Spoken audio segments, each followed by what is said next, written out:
Savannah Pratt, and for the next half hour, we are going to take you to what is considered the most diverse square mile in America. We will meet with refugees that have overcome extreme odds to achieve the American dream. And we will learn how they are giving back to the community that welcomed them. But the best thing that happened to me ever is washing dishes, because I never want to be that again. I told myself, for every dish I wash, I will read a page of a book so I can learn better English. I left Syria because of the war in my country. We applied to come to America, and we came to America, and I was so happy. I know no person's story is the same. What they've done with that trauma is turn it into a resolve to work hard and a resolve to give back.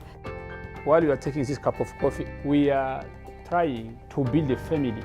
We've been receiving refugees for the last 35 years. And over the years, we've been the Ellis Island of the South, really for refugees, their entry point into America. From war-torn countries, they have traveled across the globe to find refuge in Georgia. The first person you're about to meet is a Syrian refugee that came to Clarkston as a teenage boy.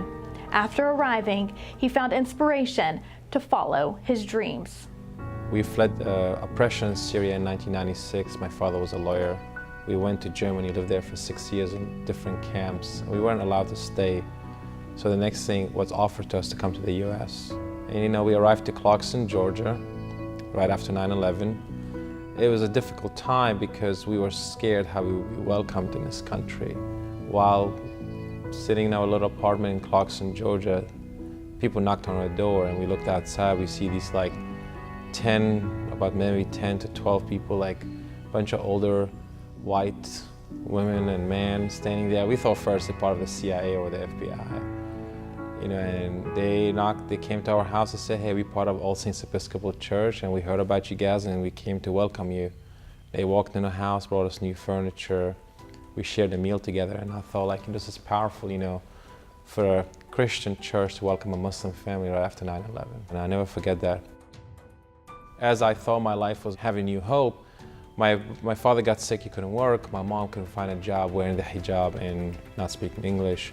My brother was 14, so me as an 18 years old, high school senior who doesn't speak English, had to find a job. So our first job was washing dishes in a restaurant, 30, 40 hours a week, you know, right after school or weekends. The interesting part is the restaurant is 1 block across from Emory University. So washing dishes became a motivation to be successful. While I was watching these doctors coming getting their sandwiches at the restaurant, and I'm washing the dishes, I'd say I want to be like them. So if I wash 300 dishes that week, I will read 300 pages of any kind of book, People's Magazine, Anne Frank's diary, whatever I get my hand on. And that's how I learned English to go to college. I knew I had to take the SAT and pass all the graduation tests, and I knew I have to be an excellent reader and I read English really well, and then work on my writing, then my speaking. So, and you know, I ended up at Georgia State University, and then I went from Georgia State to Morehouse School of Medicine, and then from Morehouse I went to Emory for my residency. One young refugee is making an impact in her community with colored pencils and sheets of paper. What inspired you to want to make thank you cards to send to your community? I want to make thank you cards because I want to thank all of the people who helped me. We didn't waste any time sitting down to take a look at her work. Thank you very much. You're welcome. So tell me a little bit about these drawings that you put together, because each one is different. We're looking at thank you cards that I made for the American people, for thanking them, for the community, and because helping us and welcoming us to America. Wow, that is so sweet, and they're Thank so you. beautiful. You both are so talented. Thank And you. I love how each one has the American flag on it. And so when you're sending these out, how do you think people are going to feel when they receive these thank you cards? I think they will feel happy because I'm thanking them, and because I made a card, a thank you card for them. So I hope they will be happy because of that. I can't help but notice the respect that Nawroz has for our flag. She takes extra time to make sure that each detail of the American flag is not left undrawn. Nearly 5 years ago, Leon arrived as a refugee from the Democratic Republic of the Congo. Now he is giving back to other refugees through a simple cup of coffee. People who knows coffee, they always appreciate our coffee. We don't want to give our customer a poor product. We need to give them a good quality coffee. That's what we are doing, to keep also our customer who come to visit Refuge Coffee to feel happy. I feel that I'm giving back to community because I'm working here. We get so many refugees who just arrived. They need help. They need some information. And then when they came here, they get help. Leon enjoys mentoring refugees at Refuge Coffee. And this coffee truck in Clarkston, Georgia was founded by Kitty Murray, and its baristas consist of refugees from 5 different countries. Cappuccino? Deciding to put a coffee shop in Clarkston is a multi-layered idea. When my husband and I first moved here, we got to know people in the community. My initial thought when I noticed there wasn't that third environment coffee shop was that why would we do this? Our primary mission, it's on the truck, it's stamped on the sleeves. It's as you enjoy this drink, you are providing a living wage job, quality job training, and mentorship for a refugee who lives right here in Atlanta's own backyard. That was what was behind wanting to open a coffee shop, because a coffee shop is a place to do that.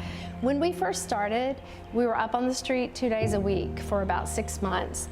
And I think we were 3 months in, and we counted the number of countries represented by the customers who had come, and it was over 50. And also a business that employed refugees and paid them a living wage and gave them job training, that was essential to the community. So all of those things together meant that it was just something we wanted to do. What simply started as opening a coffee shop to provide job training for refugees in Clarkston, Georgia, birthed more ideas to make an impact in the community. One is to create a multi-ethnic gathering place that's agendaless and safe, and where people can kind of cross-pollinate cultures, and you can't have a stereotype about a person you know. We feel like we try to be stereotype busters. And then the third mission has kind of evolved, but that's to tell a more accurate, more beautiful refugee story to the rest of Atlanta and even beyond. Killer customer service and really good coffee is just a good message. Yes, we do. There are over 60 languages spoken in Clarkston, Georgia. So we sat down with Mayor Ted Terry to learn why he is so passionate about refugee resettlement. The average refugee is in a camp for almost 17 years. And so it's a long, long wait. And if you do get selected for a refugee resettlement, it's like winning the lottery. The diversity of our religions and languages and cultures actually has been an asset, a strength for Clarkston. And so if you come to Clarkston, it kind of looks like a town from the 1970s in terms of infrastructure, a lot of old buildings, but a relatively peaceful, safe community, one of the 50 safest cities in Georgia, which is why I want to encourage people to visit Clarkston. Because, where else, at least, in Metro Atlanta or, in Georgia, where else in Georgia and in Metro Atlanta can you go to one city and be able to go to a Himalayan restaurant, Ethiopian, Eritrean, Somali, Bhutanese, Congolese, experience all these cultures, religions, languages, foods, music, and dance, all in one single place. In the middle of a growing refugee crisis, GSU hosts a global international summit where we meet with local and international officials to discuss the refugee crisis and how to help refugees assimilate into new cultures, in hopes that one day the refugee crisis will be eradicated. Because what we can observe is that when you have a direct interaction with migrants or refugees, your empathy, your understanding of their human reality makes you let's say, close to them and open up to those new cultures and really see those people as assets for our societies.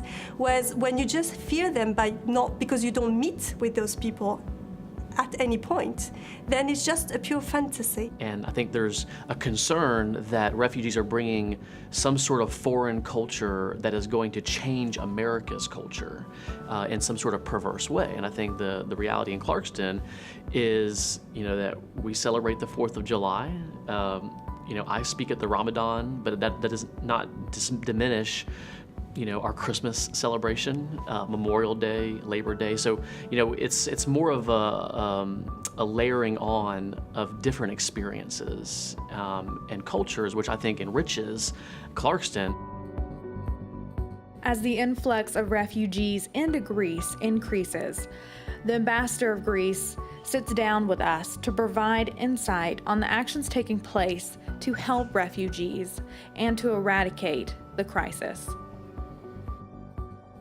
Well, I think that the international response to this migration crisis, which my country and our continent has faced, has been quite impressive. We've seen many civil society organizations, NGOs, actually making the difference in cases where the governments, the countries were not able to cope 100% with the influx of people.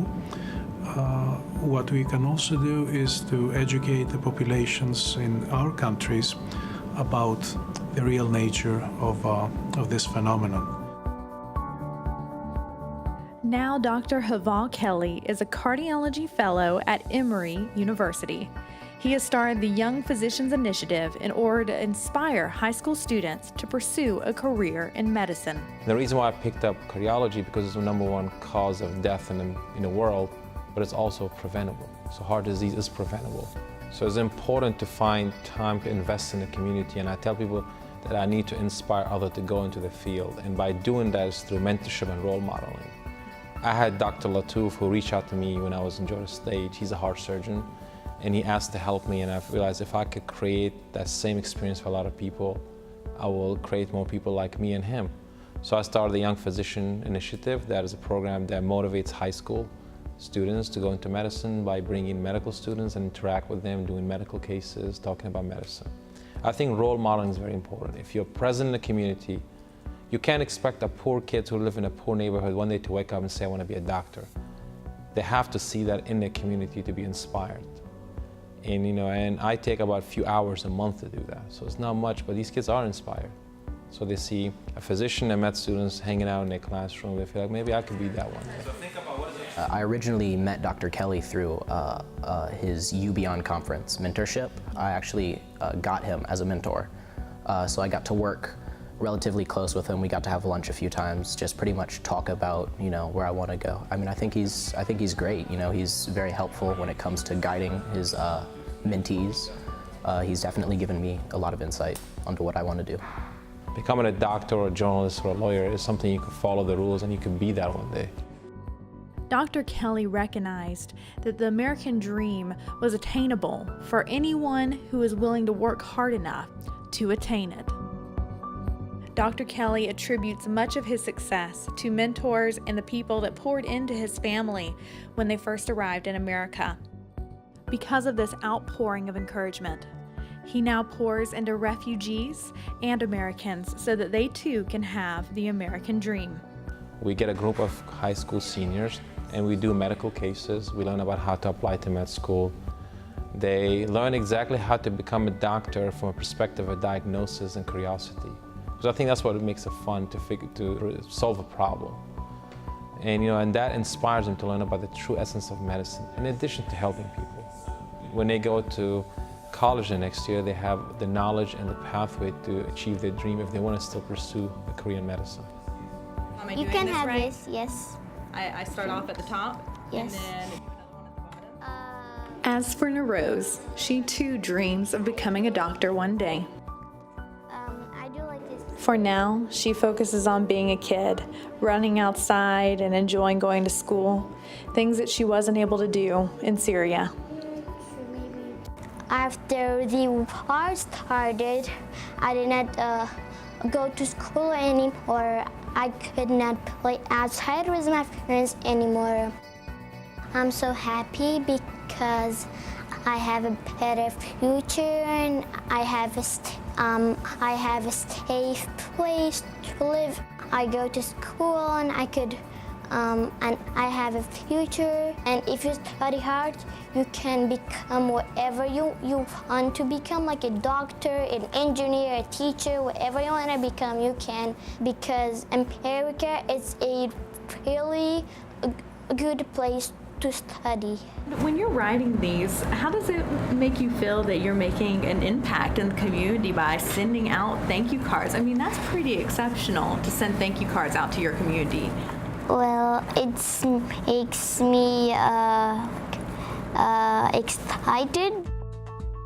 Julia is a medical student at Emory University, and now she will be heading up one of the YPI programs with Dr. Kelli. Dr. Kelli is an incredible human being. I've read about his stories and how he came here as a refugee, worked really, really hard, and just like thrived in academia at the same time while adjusting to the United States as a refugee.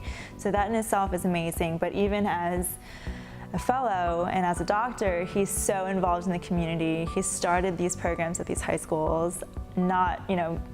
Your average doctor would kind of say that they don't have time for it, but Dr. Kelli makes time. He's so involved, and he's really involved with us medical students at the school as well. So he's reaching students from the high school level all the way through med school and doing a lot of community work as well. So he is just so involved in everything and really giving back to the community. I mean, I think it's a true example of success through struggle. He's obviously worked very hard to get where he is now today, and it seems like he's very thankful that he's had the opportunities and he's achieved where he has. I just think it's awesome that he's taking some time out to help, high schoolers try to figure out their path, certain things like that. I think it's crucial to our success. While Dr. Kelli and his YPI team use medicine and education to give back to the community, Leon and Kitty use a coffee shop to gather a community so refugees can learn English and learn how to assimilate to the American culture. When you come here in America without a word of English, it's not easy. It's not easy to find a way. You want to go somewhere, you want to go to the clinic, you want to go to any appointment, you need somebody who wanna be with you because you don't have a word. Now, in that time, you are not free. You need somebody to translate you. Now, Refuge Coffee, we are trying, at the same time these people, they are getting job training, we are teaching them English. According to my own perception, if you are not able to express yourself in English here in this country, you are not yet free. You need to have at least a word in English to set yourself free.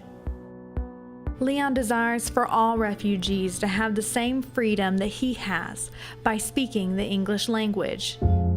You can't find that kind of different cultures in other places in America except in Clarkston. We are the most diverse place in America. This is Clarkston. Now, that is the richest we have. We are multicultural. Look at even the pictures we have in the wall. You can find some that was made by the people from South Sudan, other from Burundi, other from Ethiopia, Congo, other by the Americans, because we are multicultural. When they come to visit Refuge Coffee, they will learn different things. They will learn different things from where they come from and here. Because when we are here in Refuge Coffee, we learn so many things from different cultures, from different backgrounds. And then when you came here, you have your cup of coffee here. It's not only a cup of coffee, but you learn so many things. We traveled to Clarkston, Georgia to be a part of the Refuge Coffee 5K run. We witnessed people from all walks of life showing up in droves to be a part and support their refugee community. T-shirts were passed out by volunteers, children played games, and runners warmed up before the race. People from the four corners of the world lined up to run the race together. Meanwhile, Mayor Ted Terry offered some running advice to Syrian refugees. So this is Mohammed and Mahir, and you've been in America for a year and 1 month? Yeah, they came from Syria. And so they're Clarkston residents. And this is Rian. Wave at the camera, Rian. This is her second year running in the 1 mile fun run. You did awesome. And then y'all both ran last year. Yeah. Okay. What time did y'all get last year?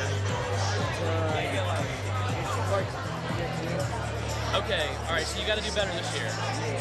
All right, so the key is take it easy the first mile, you pick it up the second mile, and then you sprint the third mile. Then it was off to the races.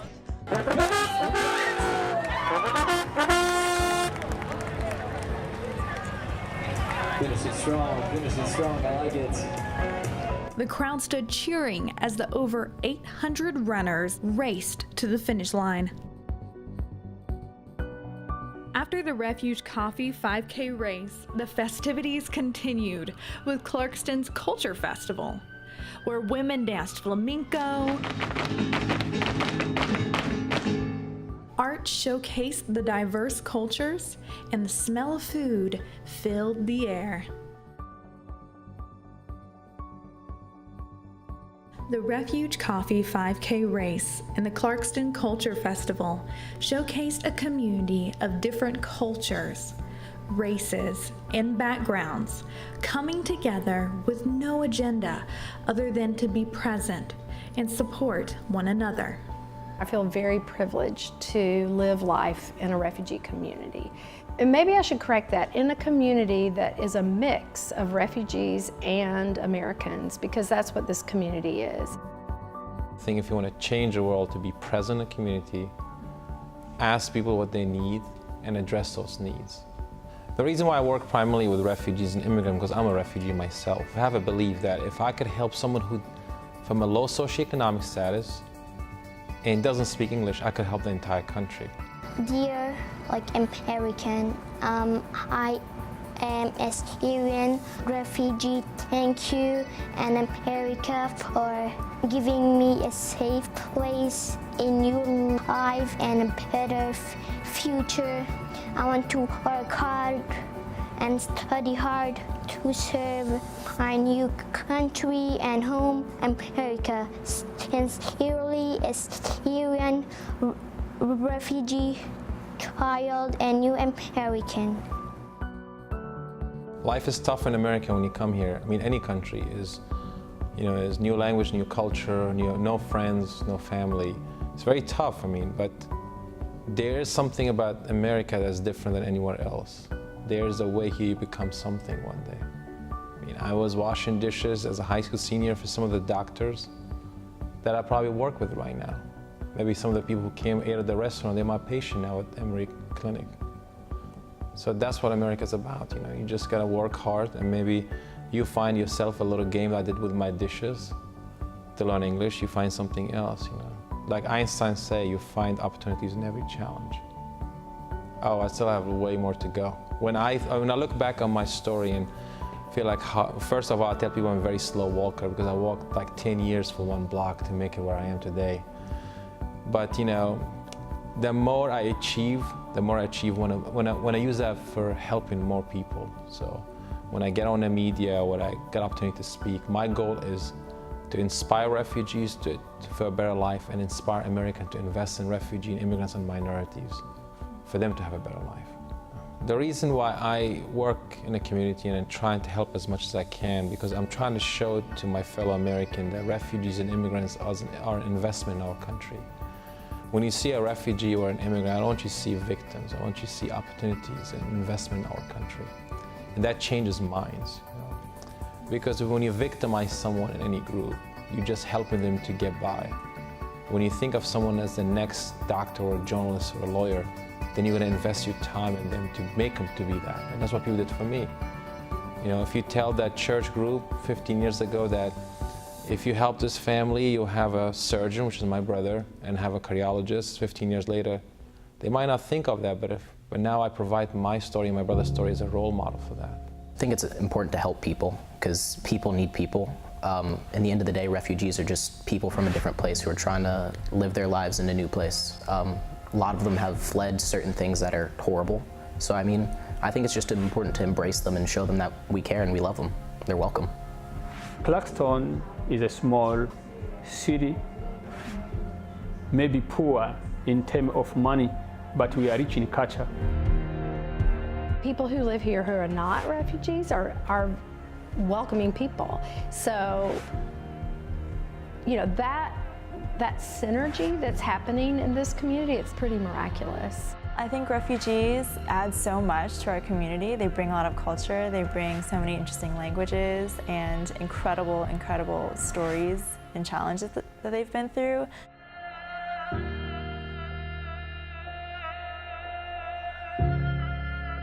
And everyone's kept saying, you know, you achieved the American dream. You went from a dishwasher to a doctor. I said to them, you know, I achieved my dream, but what makes an American is recreating the dream for everyone else. That's the American dream. People gathered around a map of our world to take a picture, a string, and a drop pin to reveal where they are from. Pins and colored strings stretched across the surface of the map. In the process of each person placing their picture on the map, it painted a beautiful portrait, showing us that even though our world is large, Clarkston makes our world feel a little bit smaller. Clarkston is an example of a vibrant and thriving community where refugees and Americans live together. As we've seen, these refugees are giving back to their community, and they are thankful for the American dream. Clarkston is a community where refugees are welcome.